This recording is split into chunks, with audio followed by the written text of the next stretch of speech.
নমস্কার বন্ধুরা, ক্যাটিটি kitchen and ব্লগে তোমাদেরকে স্বাগত জানাই। আশা করি তোমরা সবাই খুব ভালো আছো এবং তোমাদের ভালোবাসায় আমিও খুব ভালো আছি। আজকে আমি তোমাদের সঙ্গে কাঠিকচুর দমের একটা রেসিপি শেয়ার করব। আশা করি তোমাদের ভালোই লাগবে। তার জন্য আমি দেখো কাঠিকচুগুলোকে কেটে ধুয়ে নিয়েছি। এবার আমি প্রথমে গ্যাসটা অন করে দেব।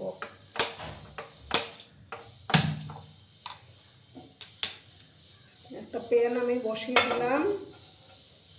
প্যানটা যখন গরম হয়ে যাবে তখন আমি তেল দিয়ে দেব। আর বন্ধুরা, ভিডিও দেখার শুরুতেই কিন্তু একটা লাইক করতে তোমরা ভুলো না। তোমরা লাইক করলে ভিডিও বানানোর উৎসাহটা অনেক গুণ বেড়ে যায়। আর পুরনো বন্ধুরা তো আমার পাশে থেকে আমাকে সর্বক্ষণ সাপোর্ট করে যাচ্ছ। নতুন বন্ধুরা যারা আজকে ফার্স্ট টাইম আমার চ্যানেলে ভিজিট করছো, তারা অতি অবশ্যই পাশে থাকা বেল আইকনটি প্রেস করে রেখে দিও, যাতে করে আমার ভিডিও ছাড়ার সাথে সাথে নোটিফিকেশন তোমাদের কাছে পৌঁছে যায়। আমি প্রথমে প্যানটাকে ভালো করে গরম করে নিই, তারপর তেল দিয়ে দেব। দেখো বন্ধুরা, তেল দিয়ে দিয়েছি, তেলটা গরম হয়ে গেছে। এবার আমি সামান্য একটু হলুদের গুঁড়ো দিয়ে দিলাম। তারপর আমি কাঠিকচুগুলো সবার ফ্রাই করে নেব।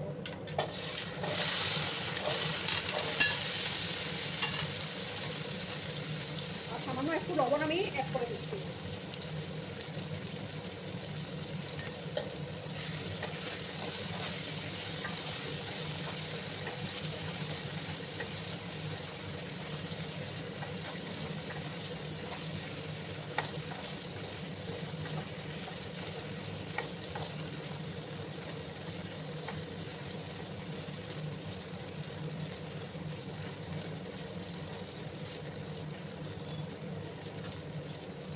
তিন চার মিনিট সময় নিয়ে আমি এটাকে একটু ভেজে নেব, যাতে করে ওই যে কাঠিকচুর একটা স্লিপারি ভাব থাকে সেটা চলে যাবে।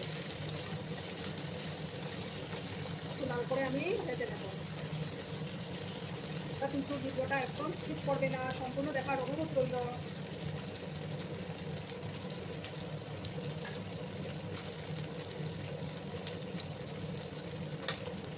আর এদিকে আমি একটা ওভেনের মধ্যে গরম জল বসিয়ে দিচ্ছি,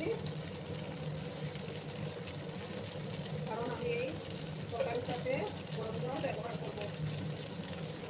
একটু সময় নিয়ে আমি ভেজে নিচ্ছি, তোমরা সঙ্গে থেকো।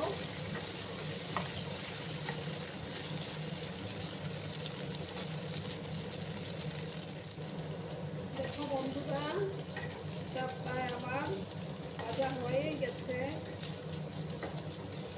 দেখো এটার কাঠিকচুর যে স্লিপারি ভাবটাও চলে গেছে। এবার আমি এটাকে তুলে নেব।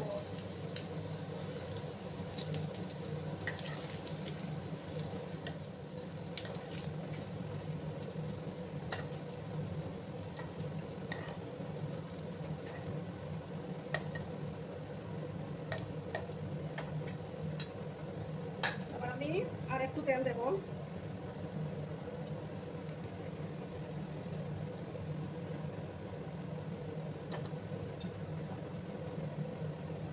এবার দেখো এক টুকরো দারচিনি, দুটো কাটানো এলাচ, ঝাঁসটাকে একটু কমিয়ে দিলাম।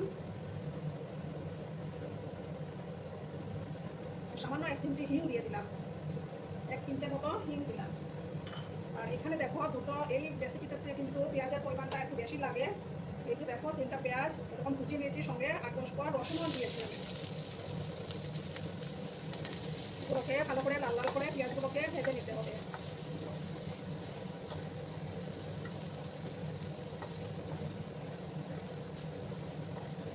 একটু সময় নিয়ে পেঁয়াজগুলোকে একটু লাল করে ভাজতে হবে।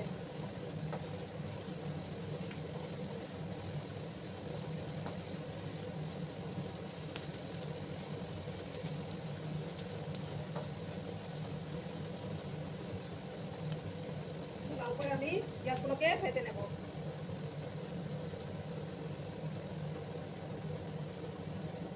দেখো বন্ধুরা, পেঁয়াজগুলো আমার ভাজা হয়ে গেছে। এবার আমি দেখো একটা টমেটো পেস্ট করে রেখেছিলাম, সেই টমেটো পেস্টটা দিয়ে দিলাম। দিয়ে ভালো করে কিন্তু কষিয়ে দিতে হবে, যতক্ষণ না টমেটো কাঁচা গন্ধটা যাচ্ছে ততক্ষণ। এবার আমি হলুদের গুঁড়োটা দিয়ে দেবো পরিমাণ মতো।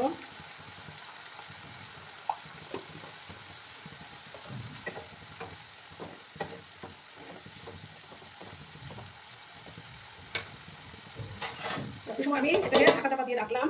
আর এদিকে দেখো একটা বাটি নিয়েছি আমি, বাটির মধ্যে 2 চামচের মতো দই দেবো। দইটাকে আমি ভালো করে ফেটিয়ে নিচ্ছি।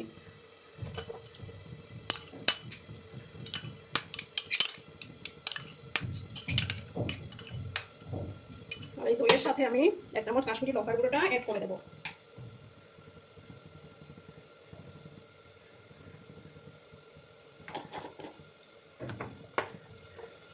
দেখো দইয়ের সাথে আমি কাশ্মীরি লঙ্কার গুঁড়োটা অ্যাড করে দিলাম।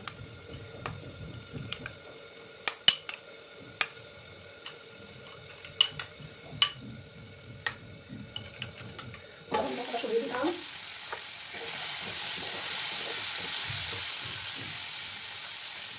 এবার দেখো এটার মধ্যে আমি 1 চামচ, তাতে কিন্তু জিরে গুঁড়ো দেবো না, আমি 1 চামচ ধনে গুঁড়ো দিয়ে দিলাম।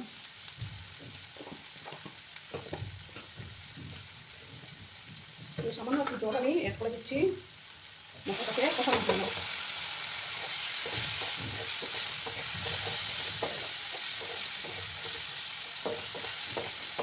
বাড়িতে এভাবে বানিয়ে খেয়েও দেখে দারুণ লাগে খেতে। রুটি পরোটা তারপর ভাতের সাথে খেতেও কিন্তু দারুণ লাগে। মশলাটাকে একটু সময় আমি কষিয়ে নেব।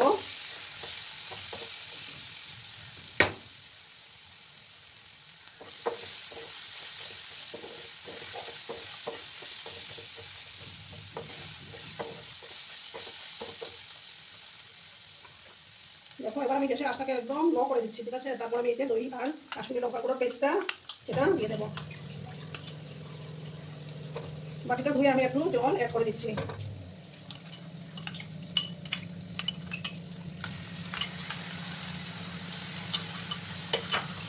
তারপর এবার নাড়াচাড়া করে নিচ্ছি আমি।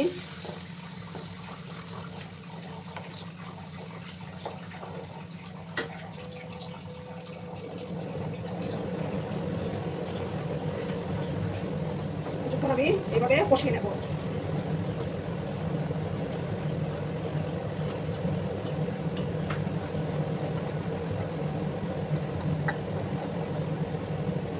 খুব সুন্দর একটা ফ্লেভার বেরিয়েছে বন্ধুরা। এবার আমি দেখো কাঁচামরিচগুলো দিয়ে দেবো। দিয়ে একসঙ্গে আবার কষিয়ে নেব।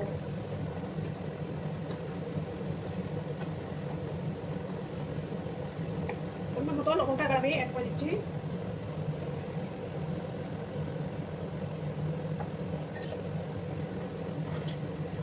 দেখো বন্ধুরা কালারটা কত সুন্দর এসছে।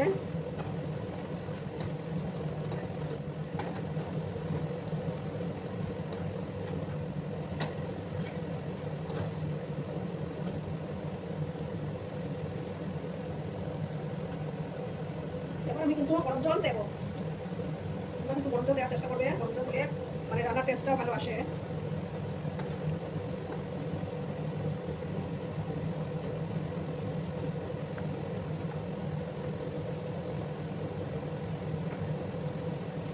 এবার আমি গ্যাসের আঁচটাকে কমিয়ে 7-8 মিনিটের মতো ঢাকা চাপা দিয়ে এটাকে রান্না করে নেবো।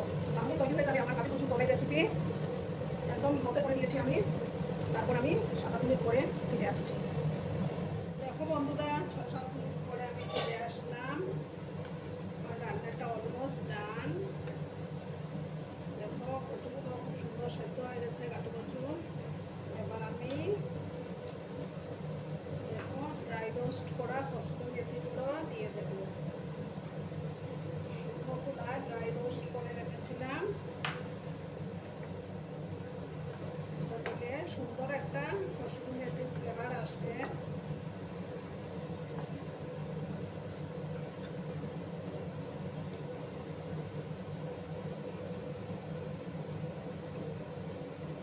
আর দেখো 1 চামচের মতো ঘি আমি অ্যাড করে দিলাম।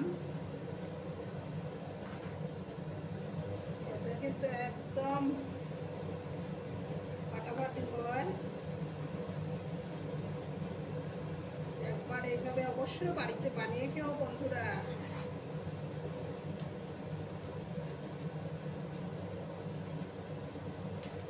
এবার আমি গ্যাসটা অফ করে দিচ্ছি, ঠিক আছে। অফ করে আমি সার্ভ করে দেব।